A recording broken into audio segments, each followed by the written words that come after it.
Hello, hi. Welcome to అన్సీ kitchen.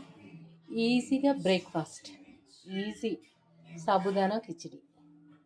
అయితే ఇవి నానబెట్టిన సాబుదానా, దీంట్లో పల్లి పౌడరు, ఉప్పు వేసి పెట్టుకున్నాను నేను తగ్గడా. అయితే నేను నానబెట్టడం చూపిస్తాను, ఎందుకంటే నానబెట్టుడే ఇంపార్టెంట్. అసలు ఇది చేసుడు ఈజీ. కానీ ఇప్పుడు ఇవి ఉన్నాయి, నేను జస్ట్ చూపిస్తున్నాను మీకు. సాబుదానాలు ఈ విధంగా తీసుకొని ఇవి మునగబోయాలి. ఇట్లా ఎక్కువ పోయొద్దు, నీళ్ళు ఎక్కువ పోతే ఎక్కువ పోస్తే ఏమవుతుందంటే బంక బంక అయిపోతుంది. ఇన్ని నీళ్ళు పోసి పెట్టేయాలి. పెట్టేస్తే మంచి ఒక 12 గంటలు అట్లా. నిన్న నేను మధ్యాహ్నం నానబెట్టిన, ఈరోజు వరకు ఇలా ఉబ్బినాయి అనమాట. ఇట్లా నీళ్ళన్నీ తీసుకుంటాయి, ఒక చుక్క లేకుండా మొత్తం పీల్చుకుంటాయి. ఇట్లా ఇంత ఉండాలి నీళ్ళు, ఇంతే, ఎక్కువ ఉండకూడదు.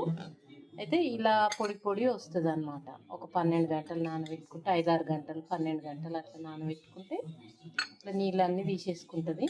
తర్వాత పల్లి పొడి, పల్లీలు కచ్చపచ్చ దంచేసుకోవచ్చు. పౌడర్ మెత్తగా కూడా నా దగ్గర పౌడర్ మెత్తది ఉంది, మెత్తది వేసుకున్నాను నేను పల్లి పొడి. దీంట్లో పసుపు అవసరం లేదు, ఆవాలు అవసరం లేదు, పప్పులు అవసరం లేదు. ఖాళీ ఒక పచ్చిమిరపకాయ, జీలకర్ర, అంతే. దాంతోనే మంచిగా ఉంటుంది ఇది సాబుదానా కిచిడి. అయితే ఇక్కడ నూనె పెట్టుకున్నాను కొద్దిగా. నా దగ్గర పచ్చిమిరపకాయ లేదు, పచ్చిమిరపకాయ కారం ఉంది, అది వేసుకుంటున్నా. జీలకర్ర, పచ్చిమిరపకాయ కారం కొద్దిగా, హాఫ్ టీ స్పూను కొద్దిగా ఉప్పు పోపులు వేసేసుకున్నా నూనెలో. తర్వాత నూనె కూడా కొంచెమే పెట్టుకున్నా చూడండి. కరివేపాకు ఒక రెబ్బ, చిన్న రెబ్బ. ఇంకా పసుపు కూడా అవసరం లేదు, పసుపు బాగుండదు దీంట్లో. పసుపు వేసుకుంటే ఇష్టం ఉంటే వేసుకోండి. ఇప్పుడు ఈ సాబుదానాలు, పల్లీలు కలిపిన సాబుదానాలు వేసేసి మంచిగా ఇట్లా కలిపేసేసి మూత పెట్టాలి. చాలా బాగుంటుంది. తగ్గపడ ఉప్పు వేసినాను. పల్లి కచ్చపచ్చ వేసుకుంటే ఏమవుతుందంటే పండ్ల కింద మనం తింటుంటే పండ్ల కింద తగులుతుంటుంది, కొంచెం టేస్ట్ మంచిగా అనిపిస్తుంది పల్లీలు మధ్య మధ్యన తగిలితే. కానీ నేను మెత్త పౌడర్ వేసుకున్నాను, మీ దగ్గర ఉంటే వేసుకోండి, లేకుంటే లేదు. నా దగ్గర అయితే లేవు. అంటే పొడి ఉంది, నేను పల్లీలు పొడి కొట్టి పెట్టుకున్నాను, అదే పొడి వేసుకున్నాను.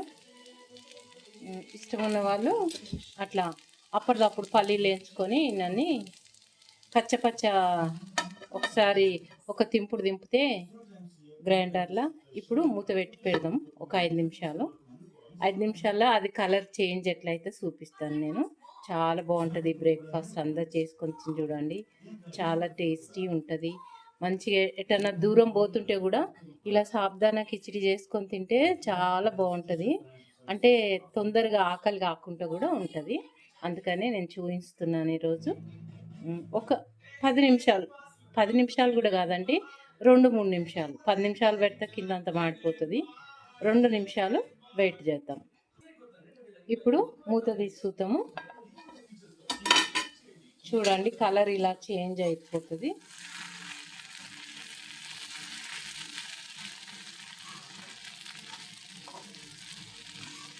సాబుదానాలు ముందులా కుస్తలేవు, ఏంటో అర్థం అవుతలేదు.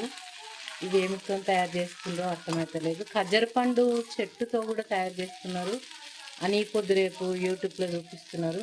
ముందైతే ఒక గడ్డలు ఉంటుండే, సాబుదానా గడ్డలు, ఆ గడ్డలతోని తయారవుతాయి అని చూపించేవారు కదా. అందుకేనేమో సాబుదానా కిచిడి చేసుకుంటే ముందు ఉన్నంత టేస్ట్ వస్తలేదు. ఇప్పుడు వడ్డించుకుంటామే. కొత్తిమీర ఉంటే వేసుకోవచ్చు మీరు.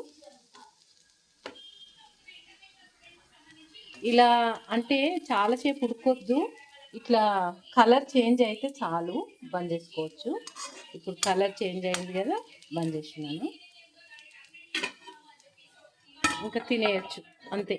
చాలా ఈజీగా చూడండి, ఎంతసేపట్లో అయింది, కొద్దిసేపట్లో అయిపోయింది కదా. అది అన్నమాట ఈజీ కిచిడి, ఈజీ సాబుదానా కిచిడి. ఇప్పుడు నేను తింటాను. ఇలా చేంజ్ కావాలి, ముందు తెల్లగా ఉన్నాయి కదా, ఇప్పుడు డిఫరెంట్ చేంజ్ అయింది కదా, అలా. సూపర్. దీని మీద కొత్తిమీర ఉంటే కొత్తిమీర వేసుకుంటే సూపర్ ఉంటుంది. ఇంకా చాలా బాగుంది. తప్పకుండా చేసుకొని తిని చూడండి. ఓకేనండి. నచ్చితే సబ్స్క్రైబ్ చేసుకోండి నా వీడియో, షేర్ చేయండి మీ వాళ్ళకి, సబ్స్క్రైబ్ చేసుకోండి. ఎందుకంటే నేను కొత్త వీడియో పెట్టగానే మీకు చేరుతుంది, అందుకని తప్పకుండా సబ్స్క్రైబ్ చేసుకోండి, షేర్ చేయండి. ఓకే అండి, బాయ్. ఇప్పుడైతే నేను కూర్చొని తింటాను, టీవీ కాడ కూర్చొని. ఓకేనా, బాయ్ అండి, బాయ్.